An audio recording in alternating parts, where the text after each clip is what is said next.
Bonjour à tous, c'est Phyto, Exotico pour la chaîne ALFF. et on se retrouve aujourd'hui pour parler de l'épisode 1 de la série Aventure et Survie.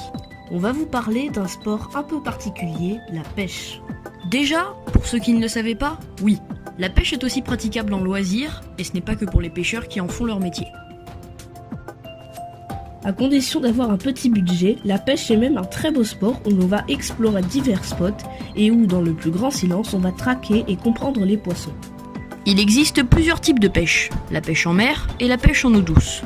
On peut aussi noter que dans chacun des cas, il vous faudra choisir quel type de poisson vous allez pêcher.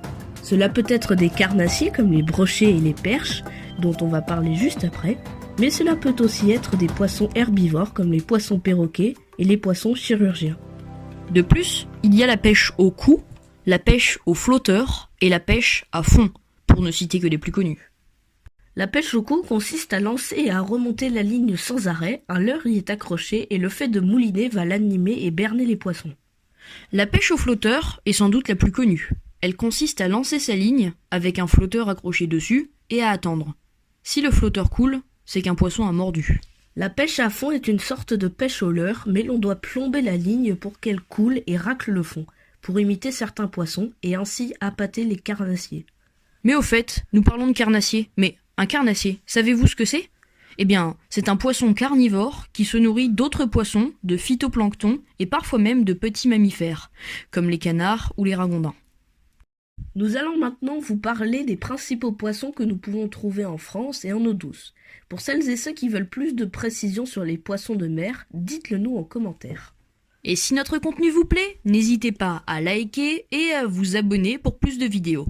De plus, restez bien jusqu'à la fin car il y a une surprise. Poursuivons. Il existe des centaines d'espèces de poissons et nous allons seulement vous parler des plus connus. Pour commencer, il y a la perche. C'est un poisson appartenant à la famille des percidés qui mesure en moyenne 25 cm pour 200 g, mais qui peut atteindre 40 cm pour 2 kg selon l'abondance de nourriture. La perche vit le plus souvent en banc et se nourrit de vers, d'insectes et de petits poissons. Le brochet est un poisson très connu comme prédateur. Il appartient à la famille des zézociformes. Un adulte mesure en moyenne 50 cm pour 4 kg. Ce poisson, doté de plus de 400 dents, se nourrit d'insectes, d'écrevisses et d'autres poissons. Le brochet vit seul et est très territorial. Le black bass est un carnassier de la famille des Centrachidae qui s'apparente à la perche. Il est toutefois légèrement plus gros et se nourrit majoritairement d'insectes en tout genre et de petits poissons. La truite est un salmonidé qui mesure en moyenne 80 cm pour 5 kg. Elle se nourrit d'insectes et d'invertébrés comme le zooplancton. La truite est piscivore et peut vivre jusqu'à 7 ans. En réalité, le terme truite désigne un ensemble d'espèces, dont la truite arc-en-ciel par exemple. La carpe est un poisson de la famille des Cyprinidae qui peut mesurer jusqu'à 80 cm pour 4 kg.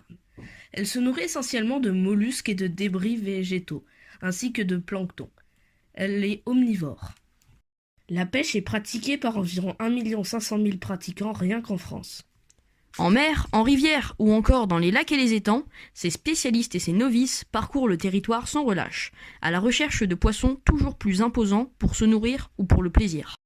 En France, pays possédant près de 30 000 km de côtes et 500 rivières, dont 74 fleuves, la pêche est énormément pratiquée.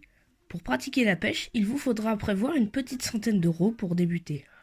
En effet, une canne et un moulinet bien et peu chers vous coûteront tout de même en moyenne 50 à 60 euros.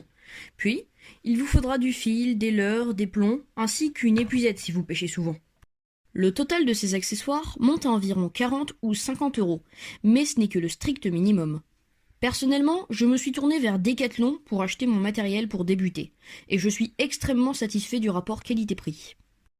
Notez qu'une canne, Comme la mienne, durera plusieurs années et que le matériel sera rapidement remboursé. Selon moi, il vaut mieux acheter cher une fois que pas cher et de pas très bonne qualité plusieurs fois. pour pêcher en eau douce, il vous faudra aussi un permis de pêche, qui coûte entre 25 et 50 euros selon l'âge et les options du pratiquant. De plus, la pêche en étang ne nécessite pas de permis, mais il faut payer pour y accéder car les poissons y sont élevés. Tout cela ne s'applique pas à la pêche en mer, totalement libre et gratuite.